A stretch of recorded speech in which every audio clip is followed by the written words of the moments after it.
Peace be with you. Friends, many years ago when I was a student at Mundelein Seminary, we had a great professor named Dr. Richard Issel. He was a psychologist, and he taught these courses in counseling, and one was called, I remember, the Psychology of Successful Parish Priesthood. Well, I took all of his courses. He was a great teacher. And one principle I remember from Issel is this. He said, if you want to be happy, stop worrying about being happy and get on with becoming fulfilled. Happiness, and Aristotle knew this too a long time before Dr. Issel, happiness is a kind of byproduct of fulfillment. The worst thing you can do is to turn inward and fuss about, why am I not happy? How do I become happy? Forget about being happy. Become fulfilled, and the happiness will take care of itself. Something similar I found in Jordan Peterson's reflections, where he says, self-consciousness is equivalent to misery. Now, what he means, I think, is this turning inward, the self-preoccupation is equivalent with misery. So you want to be psychologically healthy, well, forget about yourself. Stop fussing about yourself and get about the business of fulfillment.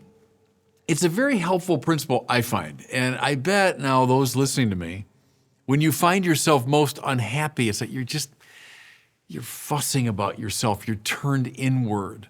You're worrying about, what might have been and mistakes you made. And forget about that. Forget about being happy. Get on with being fulfilled. In other words, there's a kind of extroverted quality that's associated with happiness. Well, I always think of this when I come across our reading for today. We're, reading from the great Sermon on the Mount, Jesus' paradigmatic teaching. Jesus says to his disciples, you are the salt of the earth. You are the light of the world. You are a city set on a hill. So you say, okay, the sermon that Jesus gives is sort of the key to happiness. It begins with the Beatitudes, right? Beatitudo means happiness. So if I want to be happy, I better follow this. Well, look what he tells his followers to be. Something for the sake of the other. So look at the first one. You are the salt of the earth. Well, in Jesus' time in the ancient world, long before refrigeration, if you wanted to preserve meat, well, you would salt it. You wanted to enhance its flavor, and that's true today, of course, too. You put salt on it.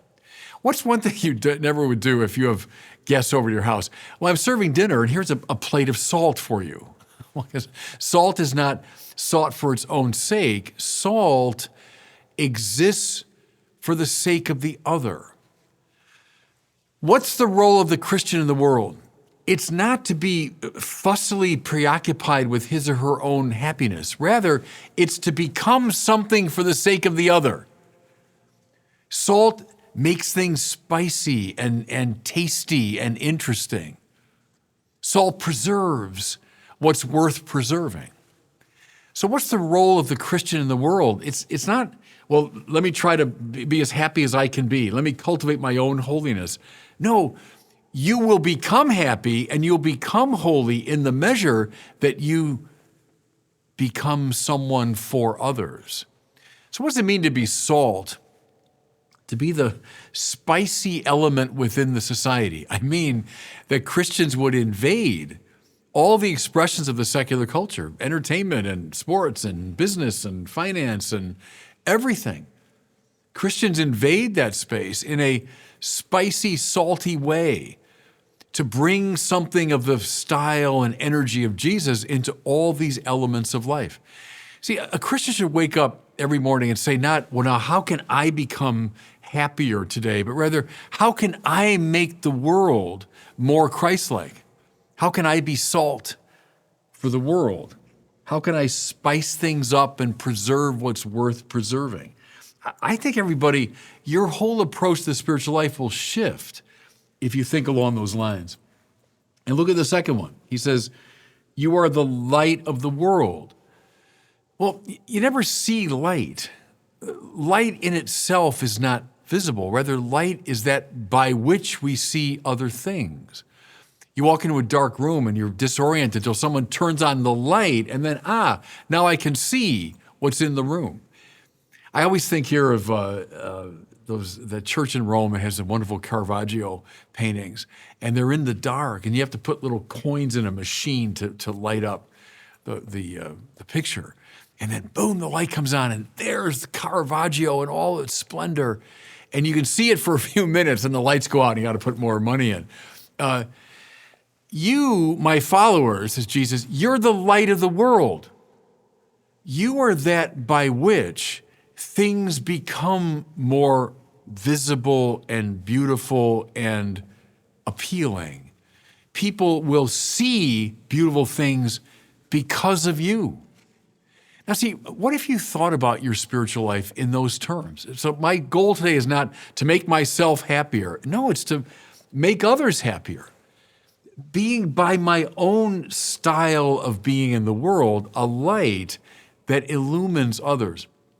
Or think of, I often use the example of halos around the heads of saints. How come they're depicted that way? Because the saint is a light for others. How should I live? Well, I look to a saint. A saint becomes like a luminosity on the road. Let's say I'm stumbling around in the dark. I don't know what direction my life should take. Well, then I see a saint, and suddenly the light goes on, and I can see where I'm going.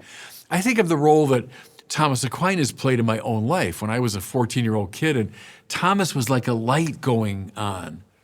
Or think of someone who's, they lost their way, and they come across the story of a Maximilian Kolbe or a Mother Teresa or the Little Flower, and suddenly the luminosity of that personality lights up their path. They see where they're supposed to go.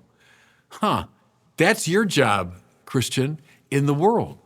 What if you woke up every day and said, that's my job today, is by my own sanctity to become a light for others to see. And then this last image that we might not get as readily. You're a city set on the hill. Well, see, we've got GPS and everything else and maps to navigate. But in the ancient world, they had to navigate in a more, I suppose, clumsy way. But one of the ways they navigated was they'd see cities on a hilltop. Oh, you got to move in the direction of that city, or you have to come to that city and then you've got to, move further west or whatever it was. The city on the hill was a means of navigation. It was a landmark that everybody could see. That's your job, Christian, to be a city set on the hill so that everybody can get their bearings from you. Does that make sense? We're all wandering around trying to make our way to God. Well, how do I find the way? Well, look, there's that city. Oh yeah, move in that direction. Well, that's exactly the role the saints play, isn't it? They give directionality to our lives. Well, what if you thought about your own spiritual life precisely in those terms? That your distinctiveness is not for you. It's for the sake of someone who's trying to find his or her way. Your salt, your light, your city set on a hill. This has occurred to me with all of this in mind, is look at Catholics in America, so my home country, how we kind of oscillate back and forth between extremes in a way. When Catholics arrived here, let's say middle of the 19th century and on, we were arriving in a very Protestant culture.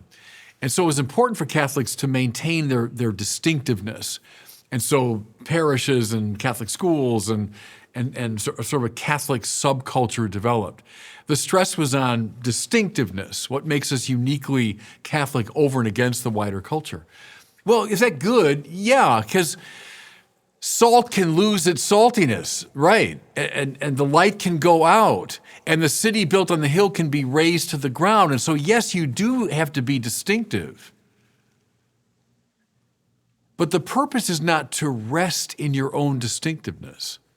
The purpose is now to use your distinctiveness as a guide and a light and a spice for others, right?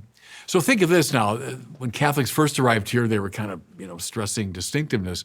Now, the years I was coming of age, after Vatican II, we went to the other extreme. The church was kind of so open to the world that it lost a sense of what makes it unique. The biblical principle is always this sort of tensive, healthily tensive principle. We are distinct, salty, luminous, elevated, for the sake of the other, not for our own sake. What's distinctive to us, uniquely Catholic, is for the sake of the wider world. I'm not meant to kind of crouch behind walls and cultivate my private Catholicism. No. Indeed, katholos, Catholic, means according to the whole. The church exists for the world. We're distinctive for the sake of the world. All of that is implicit in these great images that Jesus uses. Now, let me just close by drawing some attention to reading number 1, which is from the prophet Isaiah. So if you say, okay, what is it? What is this distinctive quality? What makes us salty and spicy and luminous and so on? Well, listen to what Isaiah says in our first reading. Share your bread with the hungry, shelter the oppressed and the homeless, clothe the naked when you see them. Listen now. Then your light will break forth like the dawn, and your wound shall quickly be healed. It's really interesting now, in light of what we've been talking about. What's the light? What's the light? These actions. Now, building upon this, the church develops the corporal works of mercy, which I've talked about a lot. Feed the hungry, give drink to the thirsty, clothe the naked, shelter the homeless, visit the imprisoned, right? Visit the sick, bury the dead. Concrete things. And when you perform these acts of love, what happens? Your light will break forth like the dawn. You'll be light for others. And then listen though, and your wound shall quickly be healed. What's the wound? I'm just not happy. I'm just not content. What's the matter? Don't turn inward and fuss about it. Remember Dr. Issel? You want to be happy, forget about your happiness. You want to be holy, forget about your holiness. You want the wound healed, turn your life into a gift for others. Salt, light, city on the hill, and it looks like these concrete works of mercy. Here's just the last thing from Isaiah that I'll add to the works of mercy. Listen. If you remove from your midst oppression, false accusation, and malicious speech, then light shall rise for you. There it is again. Where's the light going to come from? Well, he adds these, which I think are very relevant to us today. Oppression, false accusation, malicious speech. Go online any time of the day or night. How often now in the social media context we engage in just this kind of malicious speech, attacking people's characters, going after them. Remove that. You want to be happier? Remove that from your life, and light will shine forth. Remember, everybody, it's the extroverted move. It's the move out from yourself. The Christian exists not for herself. The Christian exists for the world. Light, salt, city set on the hill. And God bless you.